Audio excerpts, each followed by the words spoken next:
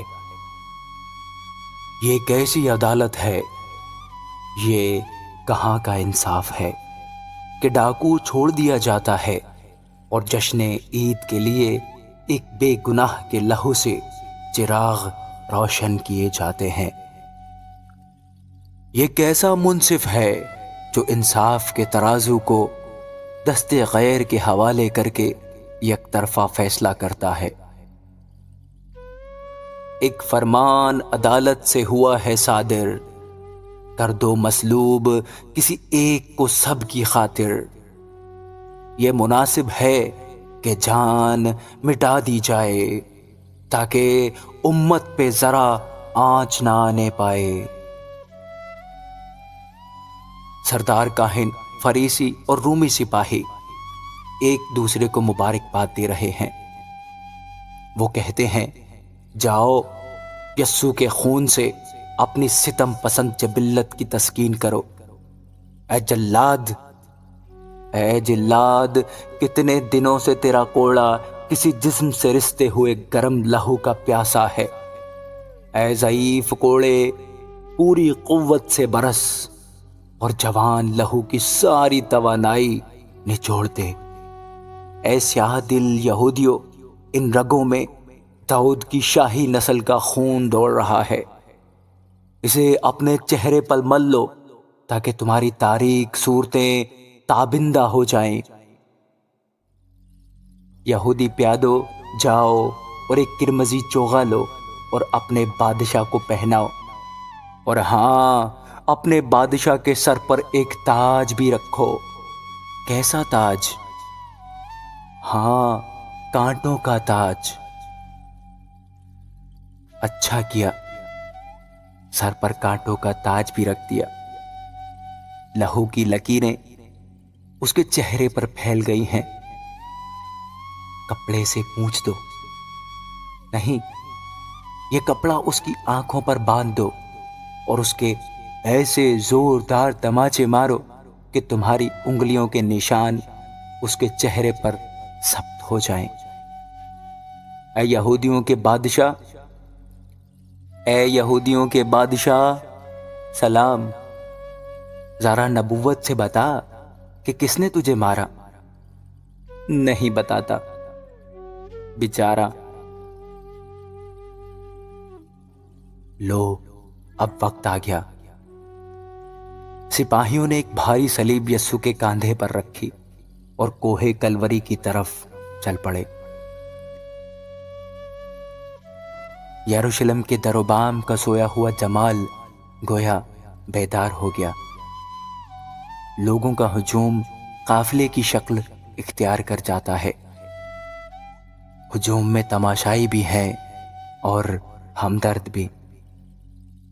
یسوع کا مقدس لہو یروشلم کی گلیوں میں دشمنوں کے تانے اور کوڑے سہ رہا ہے، لیکن وہ استقامت کا ایک پہاڑ ہے۔ بھلا اور مصائب کے باوجود اس کے ہونٹوں پر کوئی شکوہ نہیں ہے، نہ شکایت۔ وہ تمام تر کمزوری کے باوجود صلیب کا بوجھ اٹھائے چلا جا رہا ہے، مگر گر جاتا ہے۔ اس کو زمین سے اٹھانے کے لیے سپاہی کوڑوں کی بارش کر دیتے ہیں۔ یسوع اٹھتا ہے، گرتا ہے، اٹھتا ہے، چل نہیں پاتا۔ اس کا چہرہ پسینے اور کوڑوں سے لتھڑا ہوا ہے۔ ایک عورت آگے بڑھ کر یسوع کا چہرہ پوچھتی ہے اور یسوع کے مقدس چہرے کی تصویر رومال پر ابھر آتی ہے۔ بزدل ظالموں کے درمیان یہ عورت کتنی بہادر ہے، کتنی عظیم ہے۔ اے یروشلم، تجھے اس بہادر بیٹی پر ناز کرنا چاہیے، کیونکہ تیری یہ بیٹی ان عورتوں سے عظیم تر ہے جو یسوع کی حالت زار پر ماتم کر رہی ہیں۔ اسی لیے تو یسوع بھی ان عورتوں سے کہتا ہے، اے عورتوں، مجھ پر نہیں بلکہ اپنے آپ اور اپنے بچوں پر ماتم کرو۔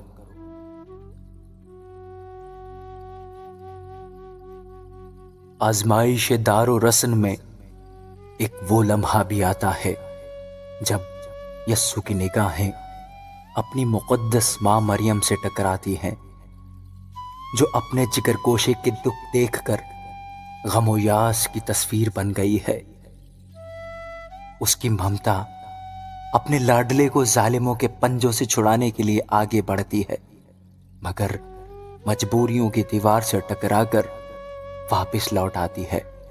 ماں دھاڑے مار مار روتی ہے، اے میرے لال، یہ کیا ہو گیا؟ کس دشمن کی نظر تجھے کھا گئی؟ اے میری آنکھ کی ٹھنڈک، میں تجھے کہاں ڈھونڈوں گی؟ میں تیری جدائی کو کیسے برداشت کروں گی؟ میرے بیٹے، میں تجھے اپنی آغوش میں چھپا لوں اور اس ظالم زمانے سے کہیں دور لے جاؤں۔ میری جان، میرے سینے سے لگ جا۔ تو میرے چمن کی بہار ہے، تو میرے گھر کا اجالا ہے، تو میرے آنگن کا تناور درخت ہے، تیری چھاؤں میرے بڑھاپے کا سکون ہے۔ یسوع اپنی ماں کی طرف خالی نظروں سے دیکھتا ہے، جیسے وقت کی رفتار تھم گئی ہو، پوری کائنات ایک نقطے پر جامد ہو گئی ہو۔ یسوع اپنی غمزدہ ماں کو زبان سے کوئی تسلی نہیں دے سکتا، مگر اس کی آنکھیں کہہ رہی ہیں، اے میری ماں، اے میری جنت، میری رگوں میں آج بھی تیرا دودھ جوش مار رہا ہے۔ کاش میں تیرے آنسوؤں کو اپنے دامن میں جذب کر سکتا، تیری ممتا کی تسکین کے لیے تیرے پاس آ سکتا۔ تجھے معلوم ہے ماں، جب میں ہنوز لڑکا تھا تو ایک دن تم لوگوں کو بتائے بغیر ہیکل میں رک گیا تھا، اور آپ لوگ پریشانی کی حالت میں مجھے ڈھونڈتے پھرتے تھے۔ ماں، یاد آیا؟ اس وقت میں نے آپ سے کہا تھا، کیا میں وہ کام نہ کروں جو خداوند نے مجھے سونپا ہے؟ اور دیکھ لے ماں، آج میں انسانی نجات کے اسی کام کی تکمیل کر رہا ہوں۔ اے غمزدہ ماں، تیری حالت زار دیکھ کر میرا دل خون کے آنسو روتا ہے۔ آج نفرت اور ظلم کے درمیان مجھے تیری محبت اور باپ کی شفقت رہ رہ کر یاد آتی ہے۔ ماں، اپنے آنسو پوچھ لے، ورنہ میرا دل پھٹ جائے گا۔ دیکھ، سپاہی مجھے روکنے نہیں دیتے۔ اچھا ماں، خدا حافظ۔ اشک آنکھوں سے رواں جہاں پہ ستم تاری ہے، آج ایک ماں کے لیے بیٹے کا غم بھاری ہے۔ پل کو راحت نہ ملی، کرب ہے، لاچاری ہے، آنکھ کے نور پہ ظلمت کے فسوں کاری ہے۔ مامتا چیخ رہی ہے، بڑی لاچاری ہے، کوئی سنتا نہیں ہے، سو کہ غم خواری ہے۔ بے اثر آہ ہوئی، ظلم کا عالم دیکھو، کوچائے شہر میں بے عیب کا ماتم دیکھو۔ یسوع کوڑوں اور زخموں کے درد سے کراہ کر تیسری بار منہ کے بل گرتا ہے۔ اس مرحلے پر سپاہی یسوع کی کمزوری کے پیش نظر شمعون نامی ایک راہگیر کو پکڑتے ہیں تاکہ وہ صلیب اٹھانے میں یسوع کی مدد کرے۔ کتنا خوش نصیب تھا وہ شخص جو بحالت دکھ یسوع کی مدد کرتا تھا۔ ہائے، آج ہمیں یہ سعادت کہاں حاصل؟ ناہموار راستوں پر چلتے چلتے یسوع کے پاؤں لہو لہان ہو گئے، مگر وہ چلے جا رہا تھا سوئے کلور، سوئے مقتل۔ سورج اپنا نصف سے زائد سفر ختم کر چکا ہے۔ سپاہی جلدی جلدی یسوع کے زخموں سے چسپاں لباس کو کھینچتے ہیں اور لباس کے ساتھ اس کے مقدس جسم کی کھال بھی کھینچی جاتی ہے۔ یسوع کو بے دردی کے ساتھ صلیب پر لٹا دیا جاتا ہے۔ یسوع اپنے ہاتھ پاؤں صلیب پر پسارتا ہے اور سپاہی آہنی کیلیں اس کی نازک ہتھیلیوں اور پاؤں میں ٹھونک دیتے ہیں۔ یسوع اف تک نہیں کرتا، مگر اس بھربھریت کو دیکھ کر سورج بھی اپنا منہ بادلوں میں چھپا لیتا ہے اور کوہ کلوری تھر تھر کانپنے لگتی ہے۔ صلیب کو زمین پر گاڑ دیا جاتا ہے اور لوگ اس پر ٹھٹھا اڑاتے اور مذاق اڑانے لگتے ہیں۔ یہ کی شدت سے چلا کر پانی مانگتا ہے۔ آخری گھڑی کے قریب سورج تاریک ہو گیا ہے، ہوائیں چلنے لگی ہیں، اندھیرا دم بدم بڑھتا جا رہا ہے۔ یسوع بلند آواز سے پکارتا ہے، ایلی ایلی لما شبقتانی، اے میرے خدا، اے میرے خدا، تو نے مجھے کیوں چھوڑ دیا؟ یکایک ایک زوردار دھماکے سے سارا شہر ہل جاتا ہے، جیسے زمین پر زلزلہ آ گیا ہو۔ ہیکل کا پردہ 2 ٹکڑے ہو جاتا ہے۔ طوفان کے ساتھ ہی چٹانیں شق اور قبریں کھل جاتی ہیں اور دیکھتے ہی دیکھتے یسوع بلند آواز سے چلا کر جان دے دیتا ہے۔